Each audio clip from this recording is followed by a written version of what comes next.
Hi everybody and welcome to the channel. I am Richard. Today I'm gonna bring you to the pit. Well, what's the pit, you wonder? The pit is a place where you need to fight for survival. You will fight other players, but you will also fight despicable monsters trying to do everything they can to stop you. This is a two-player game and I'm going to show you the setup of this game. I'm going to give you an overview of the game but also go through the rules. This is a Kickstarter that will go live really soon, made by Dodo Corporation. Let's just have a look at it. This is the setup of the game.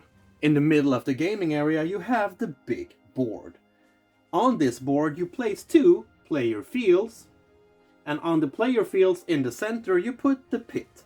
This is where the big boss monster eventually will emerge.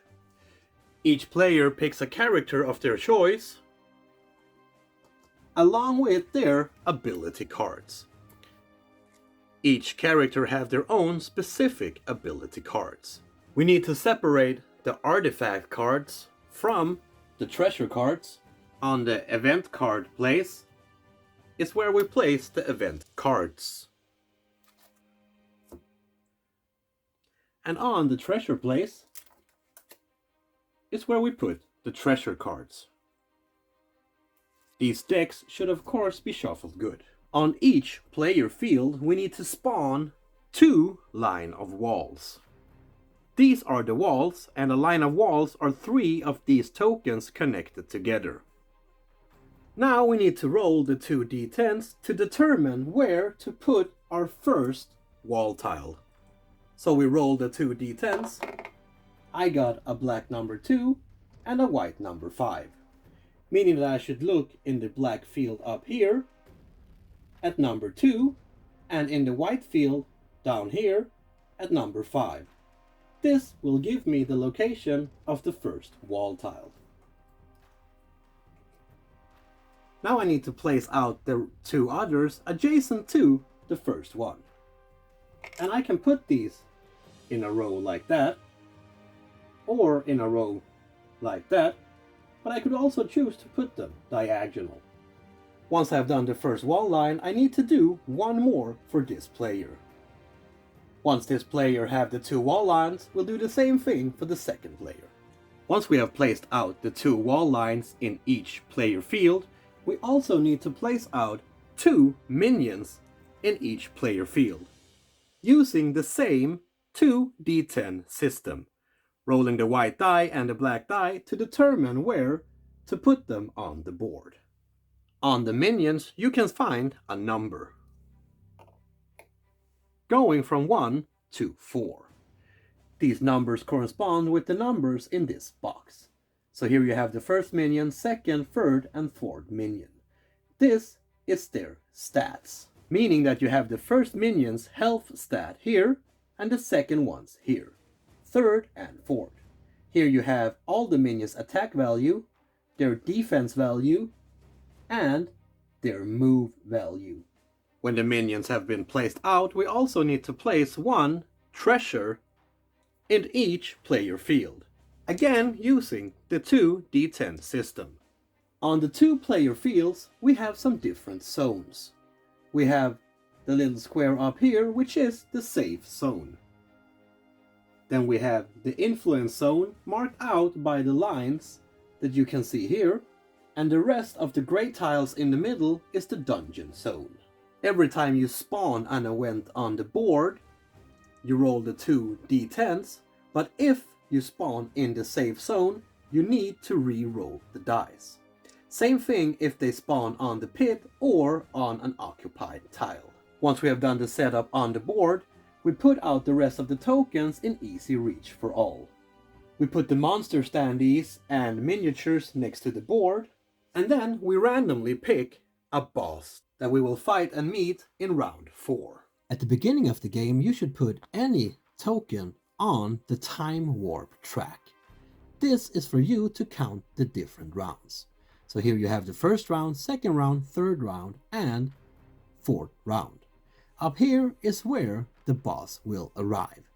Once you have done all the 4 rounds, you start over again and count up until you have 4 rounds again, making that a total of 8 rounds. If you have not made it by round 8, well, you are defeated. The first thing a player does during their turn is to draw 5 ability cards to have on their hand. You should always have 5 cards on your hand, so during the start of the next round and you do not have 5 cards, well, just draw the amount up to 5 again. If your deck ever runs out, you simply just shuffle the cards together again, creating a new deck for you to draw cards from. So now we're done with the setup of the board. We put out the pit in the middle of the board, we put out the player fields, some treasures, some walls, and lastly we'll also put out our little miniature figures here in our safe zones. So now we're ready to start playing the actual game. But before we start playing the game, let's take a look at the player boards. This is the player boards. On the board you will find the name of your character, a little picture of the character, and some lore. Here you have the attack value, the defense value, and your character's speed, the amount of movements. Here you have your life bar. Each box represents 1 HP. If you get damaged, you put a wound token in boxes to represent 1 damage. When you are damaged up to the yellow boxes or the blue one, the other player gets 1 power token, looking like this. Once you have used up all your HPs up to this box here, your character will die and spawn in the next round. You can use these power tokens to unlock talents. You can see how many power tokens you need to spend on each little talent symbol. The power tokens are represented by these green little symbols next to the medal itself. So to unlock this, for example, you would have to spend 2 power tokens. Once you have unlocked any talents, these are permanent and won't go away if you die. Some of the talents are linked together by this little line here, meaning that you need to unlock this talent before you can unlock this talent. The talents are grouped into 3 different tiers. You have the first one up here, meaning that you need to unlock any of these to be able to unlock any of the ones in the second row. And you need to unlock anyone in the second row to be able to unlock anyone in the third row. Down here you have an influence power, and this one is always active if you are in the influence zone. If your character dies, you will lose all your power tokens that you have collected so far and gain 1 pit token. This one will subtract 4 points from your final victory score. The talents are grouped in to 3 tiers, meaning that you need to unlock the ones on top before you can unlock the ones in the second row, and the second ones before you can unlock the ones in the bottom. So this game is about you being in the pit, fighting monsters, finding treasures, and trying to stay alive. In round number 4, this beast here, the boss, will break out from the pit, meaning that the pit will disappear from the board, and now the boss will run around on the board, smashing everything in their way, trying to kill you. And it's your job to try to kill the boss before round 8. If you do not manage to do that, well, you will die and you have lost the game. But if you manage to kill this big beast before round number 8, you have won the game. And it's time for you to calculate some victory points. The one with the highest victory point is the winner of the game. But you can also play this in a straight co-op mode, where you play together to beat the crap out of all the enemies that comes in your way. In this case, you will just try to beat the game and try to get as much victory point as possible. This game is played out during 4 different phases. The first one is the event phase. The first thing the players does in the event phase is to place out some treasures. We do this again by using the 2d10 system, checking the value from the black die and checking the value from the white die to see where our treasure will land. Once we have done this, we draw 1 event card. And then we need to place out this event, again using the 2d10 system, seeing what kind of monster we need to place out, taking the corresponding standee and place it on the value that we have just received. Now, in the first round, you only draw 1 event, and then you place it in the discard pile. But in the second round, you take 2 of these bad boys, In the third round you take 3, and in the fourth round you take 4 monsters and place them out on the board. But from the 5th round and on, you do not draw any event cards anymore, because then you have a bunch of monsters out there and also the boss that have emerged from the pit. And I think you have your hands full. Among the different events, you have a bunch of horrific things. You have hazard terrains, you have traps and enemies, but you also have walls that will be blocking your way. You can see the name of the different events up in the top, and in the row below you can see what it actually is. Down here you can see a text of what the event actually will do. In the terrain you will get 3 damage if you pass through it, but on the trap you have an area of effect. The red area here is the area where this trap will give you 3 damage. On the monster cards you will see the attack, defense and move value, and on the walls you will see how many line of walls you will need to place. When placing terrain or traps on the map you will place the corresponding tokens. But besides these horrific events, you also have some events that are actually quite good for you. You have life essence that will heal you, and treasure that will give you a bunch of cool things that you can use in your battle. Again, you would need the 2d10 system to place out the tokens on the map. So that was phase number 1, the event phase. Each player have drawn their event cards and used the 2 dice to place out the different events on the boards. And this could be monsters, it could be treasures, walls, or whatever that these cards will tell you to place out. Now we move into phase number 2, the player phase. But before we go into the player phase, let's take a look at the board itself. Because remember I told you that there's 3 different zones on these boards. You have the safe zone, the influence zone, and the dungeon zone in the middle. And these are actually quite important for you to remember, because in the safe zone, for example, no events will spawn, traps will have no effects, and the monsters can't see you.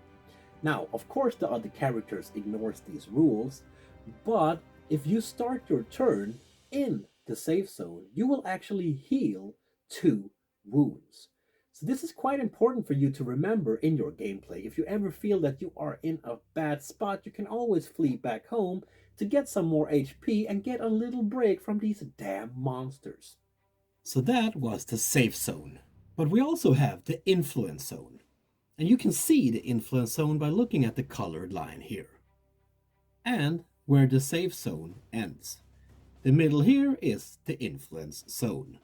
This is the zone where you can use the abilities that I showed you at the bottom of your player board. In this zone, some of the monsters will also have different penalties. In the middle of the board, in the gray area, there's no special rules and anything really goes. So now that we know the different zones of the board, we are ready to take our turns. Like I told you, we have 4 actions per hero. And we can choose to move, we can choose to fight, we can choose to walk, but we could also use our ability cards. Now an action, like for example movement, will cost you 1 action point, but you also have ability cards. You can use these abilities and they won't cost you an action. Same thing if you want to open a treasure, it won't cost you any actions. If you want to deactivate a trap, for example, again, that is free. But how do you actually move on the board? To know how many steps your hero can move, you need to look at the bottom of the board. This character here can move 8 steps. And you can choose to move horizontal, vertical, and even diagonal. But you can't move through walls. As soon as you step on a trap, or move into the area of effect of the trap or enemy, your character needs to stop. Also, if you move into an adjacent area next to an enemy, your character needs to stop, and now the enemy will attack you first. The enemies can only attack like this once, and on the start of your next turn, it won't attack like this again. It's only the first time you move into an adjacent spot next to the monster. In this game, you also have the ability to teleport. This is a movement action activated by this ability. And next to the transport text, you can see how many spots you get to teleport. Again, you have the text below clarifying what this card actually means and does. If you use the teleport action, this means that you will pop up right next to the enemy and take them by surprise. So this time they will not attack you first. When you teleport, you can of course teleport through walls and through obstacles and everything because, well, you teleport, you don't walk right through them. That's the whole meaning by teleporting, right? To be able to take your places without moving through things. Some of the characters, like this one over here for example, have the ability to fly, meaning that they can spend one movement action to fly instead of walking. Again, they can pass through other enemies or obstacles in their way because, well, they fly over it. If they end their movement on a trap, the trap will still affect this player and put some damage on them. And if this player flies to an enemy and lands next to them, they will attack first. Because unlike the teleport action, you take them by surprise, well, they kind of see you flying straight through them, so they will know that you're coming and they will attack you. But when this character is flying instead of moving, they can't be stopped on the way. As an action, you can of course also choose to attack one adjacent enemy. You do this by rolling the 4 attack dice. And depending on what kind of value you get on these dice, you will do different types of hits. The attacker will get 1 hit for every sword or critical die that they roll. Meaning that if the attacker would have rolled this, they would have get 1, 2 hits. If the player is attacking another player, the defender also gets to roll 4 dice. And they get 1 block for every shield and critical result. The last die here is always a failure, meaning that if the attacker would have rolled this result here, they would have received 1, 2, 3 hits, and if the defender have rolled this result here, they would have gotten 2 defense, blocking 2 of the 3 hits, and take 1 damage. Before you roll your dice to figure out what you actually will damage or defense, you can play any number of ability cards from your hand. But you can only play one with the same name at a time, so you can pick the same ability several times. But you could add up the value of the dice, maybe giving you better defense, and these cards are quite valuable in combat to actually get better results. So do not forget to go through the cards a little bit to learn and understand what they actually do, because they might affect the game quite a lot. So when we attack, we add the value of the dice and the values of any ability cards that we have used. But don't forget to also add up the base value on your player board. And now you might think that you can just use the teleport action to teleport away. But you can't. If you're in a battle, well, you're in a battle and you are fighting. You can't just flee from that situation. So if a player is attacking another player, they both roll 4 dice. The attacker counts the amount of swords and critical hits, and the defender counts the amount of shields and critical hits. Depending on what they got, we have a result. So if, for example, the attacker gets 3 hits and the defender only gets 2 defense, well, they are hit by 1. And then they need to put the little marker here up on their track, indicating that, well, now they are down with 1 HP. And remember that if you make damage up to the yellow box, you get a power token. And if you have 2 or more of these tokens, you might be able to open one of your talents at the end of your turn. And this is something that I strongly recommend that you do, because these talents will make your gameplay a bit more easier to actually overcome the enemies out on the board. You have your ability cards, of course, but the talents makes a difference. And remember that there's 3 different tiers, meaning that you need to unlock tier number 1 first to be able to go down to 2 and then 3.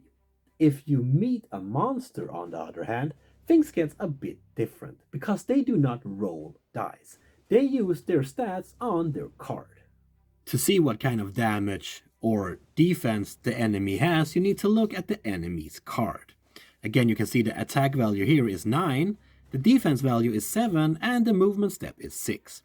Meaning that you will need to roll higher than 7 to be able to actually hit this enemy. Here you can also see what kind of effects this enemy has. It's a ranged attack by 3, meaning that they can hit you from 3 squares away. And they also heal 1 wound on every monster that they have in sight. And down at the bottom of this card, you have the life track of this enemy. So if you make 2 damage, you will need to block out 1 2 on the life track. So when you damage a player and you get up to the yellow spot, you get a power token. But this is not the only way to get power tokens, because the enemies themselves also have a life track. And you can see down here that we have 2 red ones, and then we come into a yellow one. Once you reach that one and make damage up to the yellow, you get a power token. Once you reach the blue one here, the last step, the enemy is defeated, but again you get a power token. And you can spend these to get talents, but you can only use them at the end of your turn. If a player kills another player, the winner gets all of that player's unspent power tokens. And they can also choose to take an item from that player's backpack. Now, if a monster kills a player, they will simply lose all of their power tokens, but they will at least keep their items. And this is why you need to spend the power tokens, not just to get the talents, but not to get your opponents to use them against you in the future. A player can also use abilities as push or pull enemies. This can be good if you want to push a monster into a trap, or maybe pull them into a trap.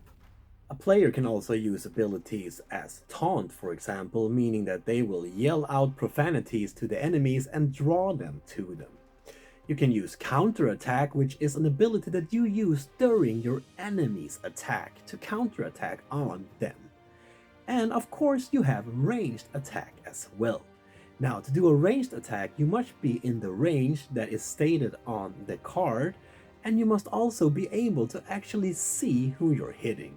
Meaning that if I try to hit the monster standing on the other side of the wall, well, I won't be able to, because, well, I can't see through walls.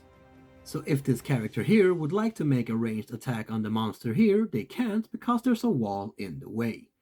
But you can actually spend one action to destroy a piece of the wall, now giving you a clear sight on the enemy.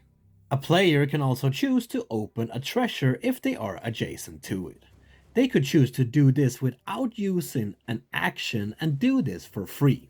If they're lucky, it's just an ordinary item and they get to take this item and put it in their backpack. If they are unlucky, it is a mimic, and they will suffer the damage stated on the top of the card.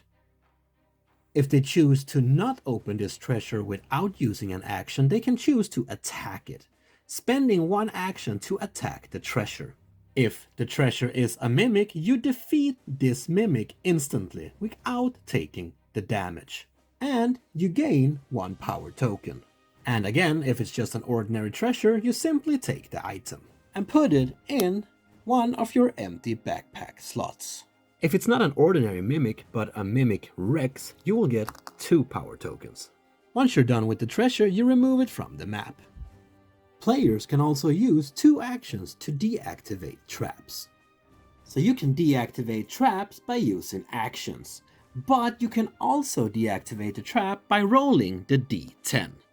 To do this, you will need to have higher or equal value than stated in the middle of the trap card. But be aware, because if you roll a value that is less than stated on the card, the trap activates and damages you. During a player's turn, you can also choose to destroy items that you have in your backpack. So if you have something here that you simply don't use or don't want to use in the future, you can simply take them away and put them in the item's graveyard. We are now in the monster phase, and each monster out on the board will activate individually. Any monster standing adjacent to a character will attack. They won't move. They will go straight to attack. Why would they move, right? They'll have the meat right in front of them. But remember, they will not roll the dice. They will use their value that they have on their card. So once the enemy have done its attack, its turn is over. They only attack once per round and then they are done. But what about the ones that are not standing next to an enemy?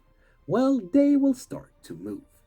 And again, they will use their stats on their cards, using their sight to see how far they can see and where they will go. They will always move the closest path to an enemy. A monster and a monster are not enemies, so they won't move to another monster, they will move to a character. moving the closest path up here. Now, they can't move through walls either, and they can't see through walls either. So this monster here, for example, won't be able to see the player standing here because the wall is in between them. The monsters out on the board will activate according to what type of monster it is. So the big boss here is the one that activates first.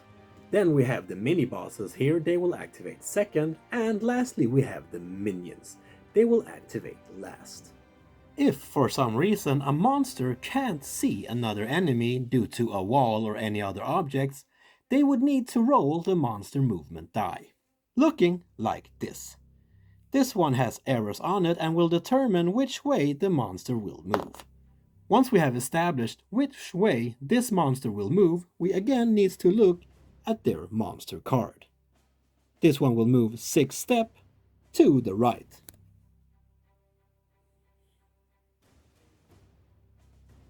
If the die ever tells the monster to move in a direction that they can't, they will instead move the opposite direction. A monster that is trapped does not move. If a monster passes through the life essence tokens, they are sadly removed from the board. And if they ever move up to a trap, they stop their movements immediately. They're not stupid, they're not gonna jump in that trap.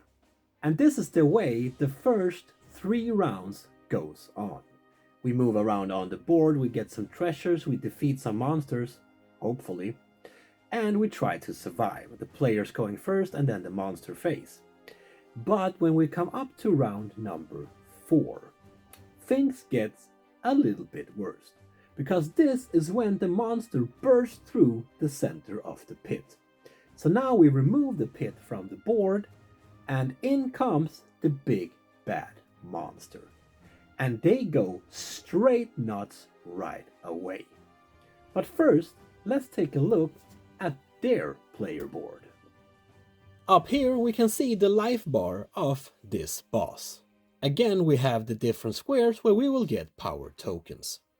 Down here we have 3 different abilities. These 3 effects here will be resolved immediately at this boss turn. As the boss takes damage, more and more of these abilities will take effect.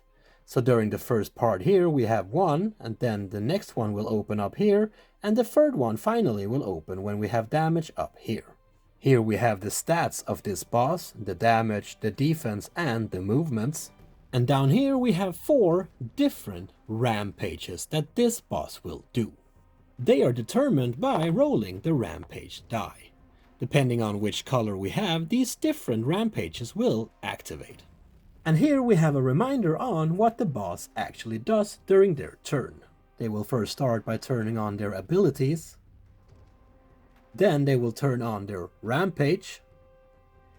And the last phase is to move and attack. When the boss first is summoned out on the board, they will start by moving immediately, running to the closest player according to their stats.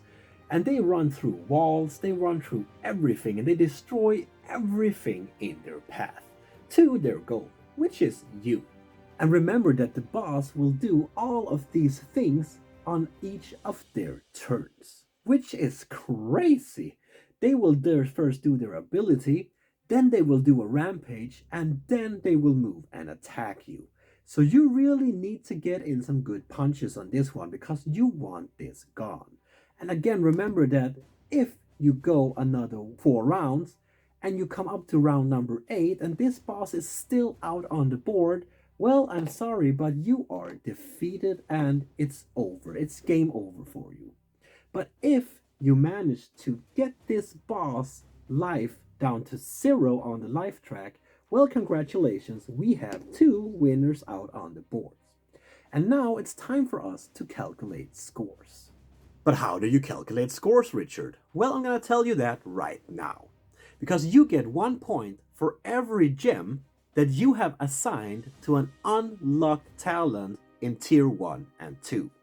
You get another 4 points if you have managed to unlock Tier 3. If you have the Endless Havrock artifact card in your possession, you get another 3 points. Whoever managed to do the killing strike on the boss will get another 5 points. Now, if you have died during your game, which you probably have, you have received pit tokens, looking like this, the purple ones. These one will subtract 4 points per token, meaning that I have 2 tokens, so I will have to draw away 8 points from my total score. Once we have calculated it all together, the player with the most amount of victory points in the end of the game is the winner. The game I have here is a prototype. It's a well-made prototype, but nevertheless it is a prototype. The finished game will have a lot more monsters. I have only battled the big Spider Queen hero several times, and we have only had 2 different characters to play. But like I said, the finished game will have a lot more characters, a lot more enemies, a lot more bosses, more miniatures for you to take on. And even though I have only played this version here, with 2 players and 1 boss, I still have enjoyed this game a lot, and I can't wait to see the finished product to really get into the game and try to evolve and beat up even harder monsters. This game has a lot of replayability in it, as no game is really the same. You have a lot of artifacts, you have a lot of different ways that you can win or lose. You can play together, and it says 2 to 4 players on the box, but I think that you could play this solo as well. If you just control 2 characters, why not take on the boss themselves and just try to beat your own scores? There's a lot of ways that you can play and enjoy this game. In this game, you have many different events awaiting you. You have different traps, you have different enemies, you have different treasures. You have so many things coming out and facing you that no game will really feel the same. There's a big variety of different things for you to meet and encounter in this game. The talents in this game is a great use for your gameplay, and you really need to get down and read them before you start evolving your character to see which talents you need and want, and what path during this challenge that you should choose. You also have a bunch of different tokens here that might give your gameplay just a little bit of twist that you did not need. You can be slowed down, you can get fatigue, potion or shields, and there's a bunch of different gems for you to pick up. Life essence, hellstones, treasures, there's so much in this game that you can choose to do and get. Now, did I enjoy this game? Yes. Yes, I did. I thought this was a lot of fun, but this is right down my alley. I love dungeon crawlers, I love going around finding treasures, I like the co-op mode, and I like fighting monsters and using my different ability cards in the best way I possibly can to actually defeat these damn monsters. And this event deck really makes the game shuffle around a lot. There's a lot of different monsters, there's a lot of different traps and treasures popping up everywhere, really destroying your plan, but making it a lot of fun. And when this big bad monster here pops in on the board itself, anything can happen because she smashes through everything and destroys everything. So everything that you have just built up during several rounds are just gone. And now you need to do everything you can to defeat this one, but also trying to defeat the other monsters. This game is not that hard to learn, but it's quite hard to master because there's a lot of things in the pit that you really need to be aware of and make sure that you calculate before you make your move. Because if I move my figure over here, I might seem like I'm safe for now, but all of a sudden something pops up and just tries to crush me during the next round. This one was a lot of fun. A simple, fast, but still quite complex strategy game.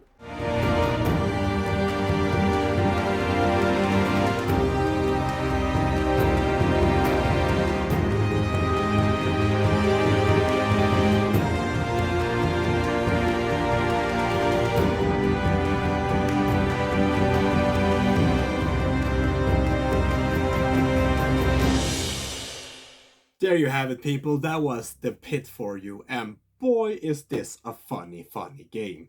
You will sit down and you will play for hours without even knowing that the time has gone by. I strongly recommend you to check out this game if you like dungeon and fighting and monsters. I mean, if you like tile placing games, this is probably not for you. But if you like fighting, if you like going out for treasures, getting monsters, and get the best scores, check this out. It will be out on Kickstarter soon. There will be links down in the description, so be sure to check that one out. If you like my video, people, please give it a thumbs up. Throw in a comment there for me. I love to interact with you. I want to hear your ideas. Do you like dungeon fighting games? Well, tell me about it. I want to know. If you like this channel, please support it by subscribing to it. It gives me a smile on my lips every time I get a new subscriber. And until next time, people, please remember to keep on spreading that board gaming love I know you all have. If you see a brother or sister online or in real life needing some help with some rules, well, help them out. Keep spreading the board gaming love, and until next time, people, take care. Peace.